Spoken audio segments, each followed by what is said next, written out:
For over 15 years, the New Zealand government has been systematically dropping massive amounts of food laced with a cruel and universally toxic poison into its forest ecosystems. Enough poison every year to kill the entire population of New Zealand 4 times over. No other country is doing or ever has done anything remotely similar on such a scale. This film examines this extraordinary practice, its rationalization, and its human and ecological consequences.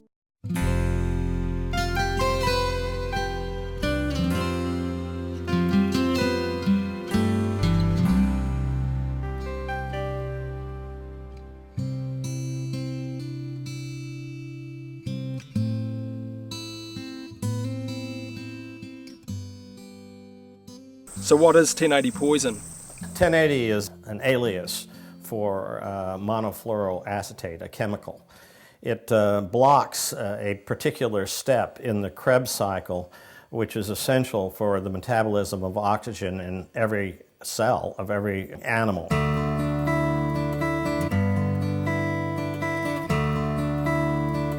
It kills everything that breathes air, everything from earthworms to elephants, including native birds. The World Health Organization classifies 1080 as extremely hazardous. Most countries ban it outright. 2 forms of poison bait are used in aerial operations in New Zealand.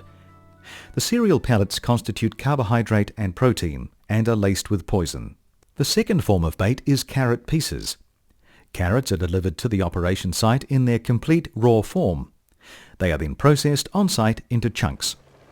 The carrots are then applied with poison and a green-coloured dye. The poisoned carrots are then loaded into the hoppers and flown by helicopter or fixed wing to the treatment area for broadcasting.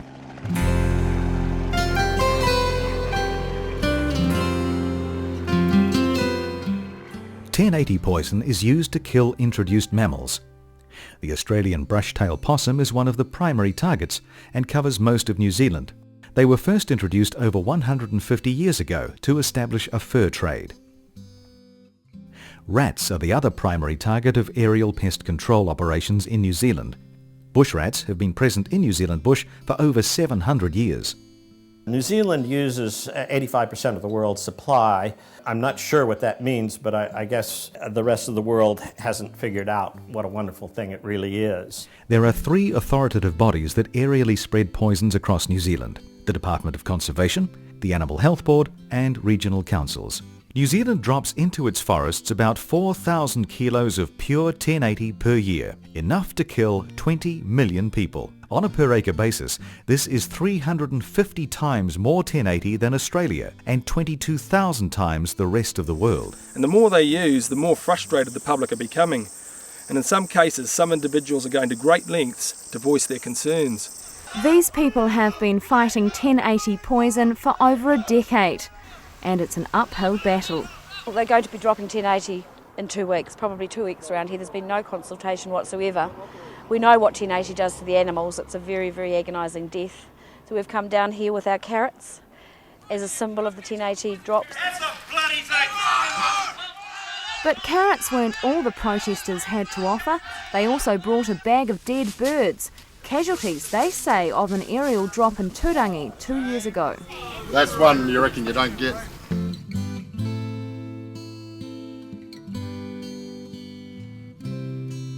Apart from all the reasons not to use this stuff, they just blatantly ignore the most profoundly obvious of all, just how cruel this stuff is and how long it takes to kill an animal.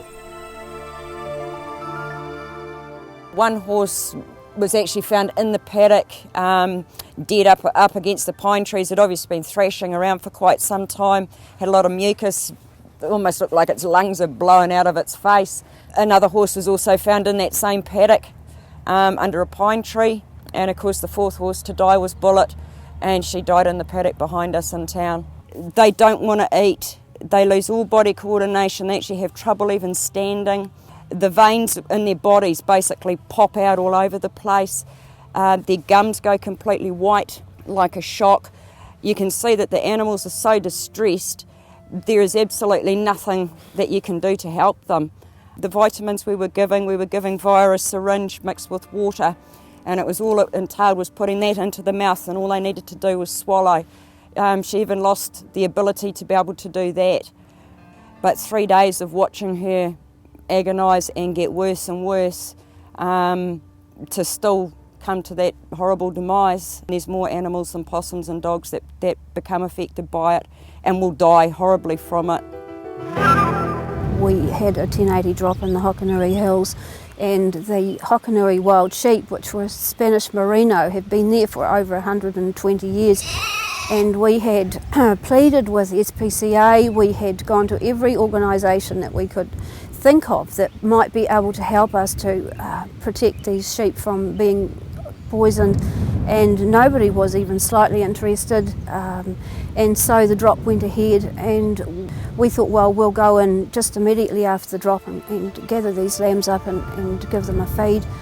Well, it was too late because the lambs had obviously drunk the milk from their mothers, and they were as dead as their mothers were there in the bush. It was horrible. On the Friday there was an aerial drop of 1080 along the ridge line. On the Sunday I had quite a frantic call from my mother telling me that the red cow was dead, and then she came back and found her daughter and brought her up, and she wasn't well. The first cow died on the Sunday, and then on the Monday I called at 8 o'clock or 9 o'clock to have that cow autopsied, and I also had the second sick cow up here in the yards. She'd gone from being reasonably bad to bloody terrible. She couldn't stand, she was fighting to kind of keep herself together, so I stayed out of the yard and stayed on the outside, and then I called my brother to get the rifle.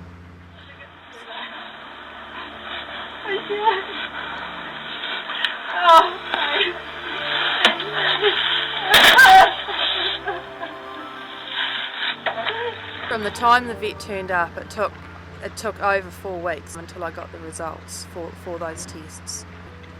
I believe the cows have drunk water. Where they've dropped the bait, the water is coming down directly from that. We don't have any other option for water on this property apart from this rainwater tank off the back of the shed.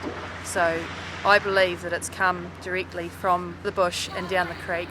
If I'd have known that this is what it was, I would have shot her on the Sunday rather than go through the 24 hours and then watch what happened to her later on.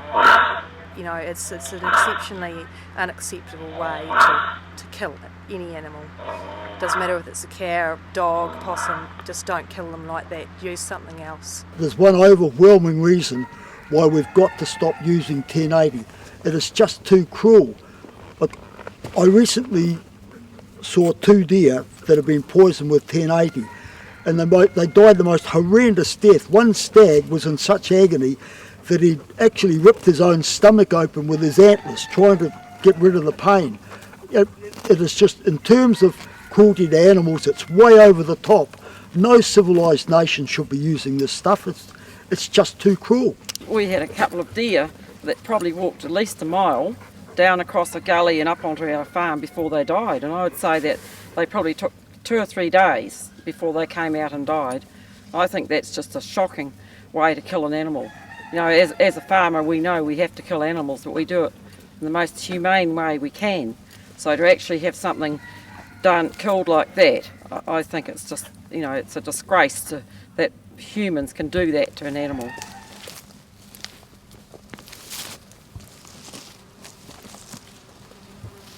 Apparently it takes between 1 and 17 baits to kill a creature like this. The trouble is there's no control over whether they're getting 1 bait or 17 or more. Are they getting enough to kill them or just enough to make them ill? The more deer we're finding, the more signs of distress that we're also finding. This poor animal here has obviously been trying to expel the poison or whatever's in her gut, and she's been pushing, and out the rectum area here there's just full of, the blood vessels are all full, which is totally unnatural. There's a pile of blood here, there's some blood here. Yesterday we had a hind that had frothing at the mouth, some sort of out of her nose, and some, you know, strange looking phlegm. This is ugly stuff, ugly stuff. This poor creature's suffered unnecessarily.